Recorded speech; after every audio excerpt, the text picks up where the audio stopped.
hang out for Hungarian Grand Prix, the Tour de France final stage. We've got racing from the Brickyard.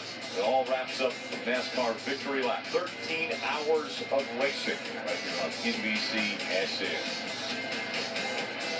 Kelly. Last year, Kyle Busch swept both the Xfinity and Cup races here at Indy. This year, he starts off with a sweep of the poles. Kyle, just how big is this pole in terms of the history of this place and what it means for tomorrow's race? Well, it means a lot, you know, and it means a lot to these guys, everyone on the Skittles Camry, everyone at Toyota and TRD. Appreciate all their work and their support, and everybody doing a really good job for us, of course. And then just being able to sit on the pole here at Indy, it's something that you always wanted to do, and or I wanted to do. And I've never been able to do it. I haven't been great at qualifying here, but Adam Stevens and the guys gave me a great piece this time around. So real pumped about that and the opportunity to start first in both days, and hopefully we can end that way as well too, like last year. How sensitive was the track? I heard a lot of guys making adjustments even round to round. Oh yeah, definitely. You always got to make adjustments, you know, and feel like you're keeping up with the racetrack at least in order to make sure you're doing the best job that you can. And of course the driver has to adjust a little bit as well too from round to round. So there were some things that I was doing, but you know, overall, I feel like our baseline has been really good here this weekend. You know, I thank Carl and Matt for testing down here and being able to give us some good notes.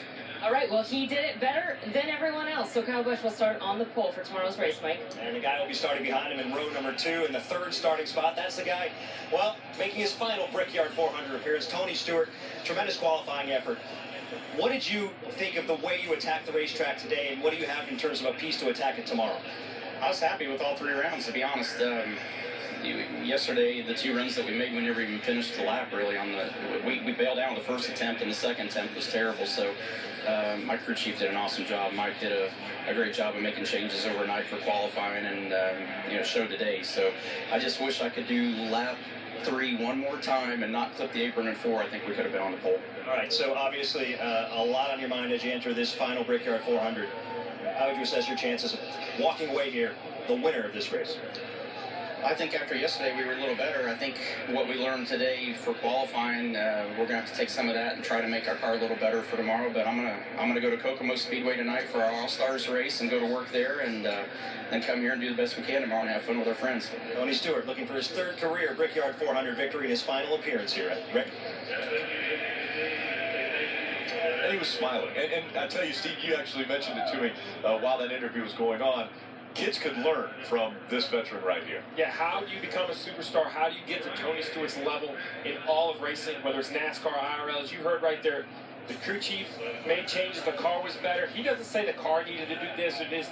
He made a mistake. He told everyone on national television that I wish I could do it again. I clipped the apron in turn 4. As big as this day is, it was on me. I wish I could do it again. I think I could sit on the pole. And that means a lot. When you hear Jeff Gordon and Tony Stewart, these 2 stars, all weekend long talking about this track, they just put it in perspective how you build the resumes that these 2 have built. Another Indiana native that has a great starting position. Ryan Newman will start 6th. He's with Kelly.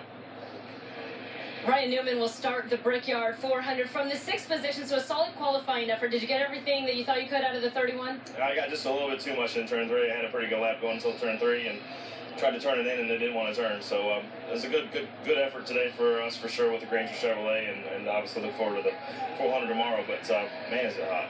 Man, is it hot.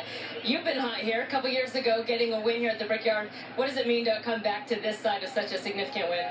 Well, it's a special place in the history of motorsports. It's a special place, obviously, because of me and having won here in 2013. But it's a new day tomorrow, so hopefully we can just go for another one. Thanks, Ryan. Thank you.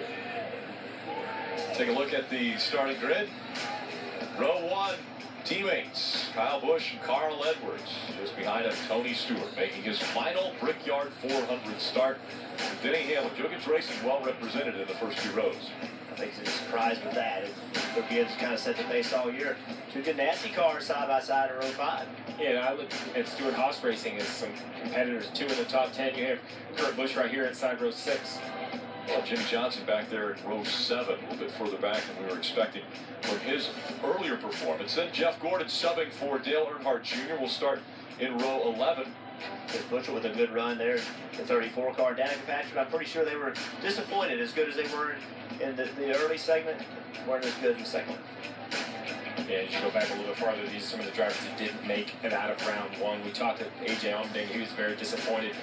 Casey Kane as well. Thought they would have more speed. Eric Almirola really been struggling all weekend so far. Remember, big picture with Casey Kane, a guy who really needs to have a good performance if he wants to have a shot at making it into the chase based upon points. As we look further back here in the field, Reed Sorensen and Patrick Carpentier. A guy starting a little bit closer to the front, Brad Keselowski with Kelly. Brad Keselowski has looked fast all weekend long. You were among the quickest in both practices, now fifth fastest in qualifying. What do you like about the two for the race tomorrow? Yeah, you know, we've been kind of up and down, and I didn't think we were going to qualify that well, so that's a really good omen for us. Usually when we qualify well, we've got a lot of speed to race. So looking forward to getting going here tomorrow. The Brickyard, try to win. The captain is first in the Miller Lite Forward, and got my teammates, and they look like they are pretty good too, so we'll just see what we got. How much do you think heat is going to be a factor in this? Well, it's a factor in this interview, so I imagine it'll be a factor in the race car. It's hot. You know, I think, you know, it's midsummer, it's Midwest, got a lot of humidity, a lot of heat. Normal deal, but that's what race car drivers do. That's right, we're all in it together. Thanks, Brad. No problem. Thank you, Ken. Hey, Kelly Martin Truex Jr. and I were just talking about the heat inside the race car. I said, what, about 110? He said, no, worse than that. So gives you an idea what these guys will be dealing with on Sunday afternoon here. Qualifying, very fast race car, but when you got out, it seemed like you might not have been all that happy.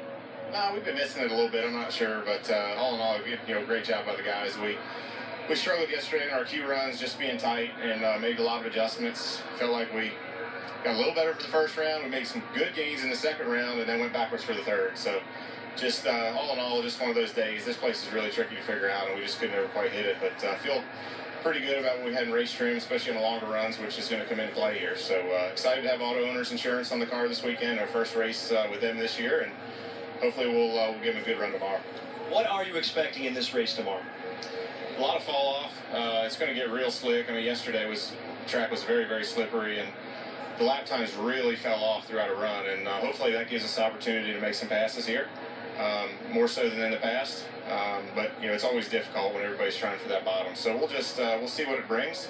I'm excited. Our team has done a really good job of making great adjustments from practice to the race, and we got a lot of confidence that we'll hit it right tomorrow. So just got to do all the things right, and hopefully we'll be kissing some bricks. Thanks for your time. You got it.